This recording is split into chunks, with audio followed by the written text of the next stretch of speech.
Ventricular septal defect is a defect in the interventricular septum separating the two lower chambers of the heart known as ventricles.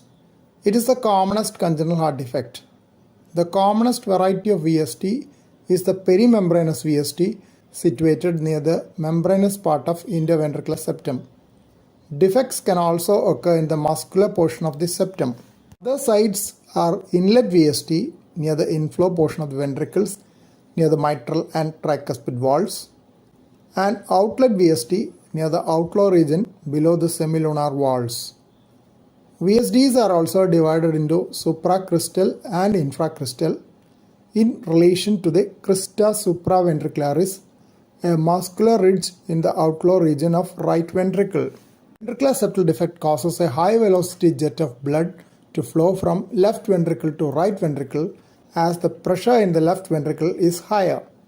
If the ventricular septal defect is large, the left to right shunt is high and can cause overloading and failure of the left ventricle. Large ventricular septal defect is an important cause of heart failure in infancy.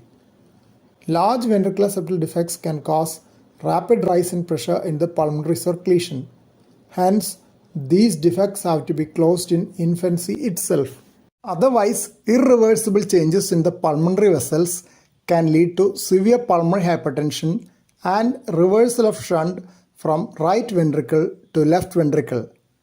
This situation is known as Eisenmenger syndrome and is associated with deoxygenated blood reaching the general or systemic circulation. Cyanosis, blue discoloration of skin and lips occur in such a situation. Ventricular septal defects can decrease in size over a period of time and become small or disappear. Small defects do not generally require surgical closure. Large defects, especially those which are causing pulmonary hypertension, have to be closed early. Surgical closure of VSD is an open heart procedure.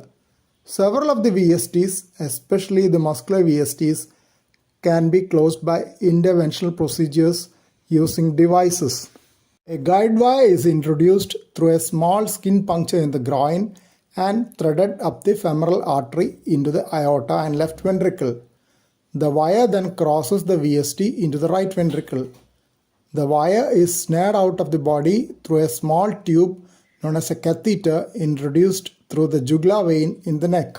The sheath for delivering the VSD closure device is threaded over the wire across the defect. The VSD closure device is threaded through the sheath and delivered across the defect, confirming its position by X-ray fluoroscopy and transesophageal echocardiography. Transesophageal echocardiography is ultrasound imaging using a probe introduced through the foot pipe. A person who has undergone VSD closure can walk about the very next day and the hospital stay is very short.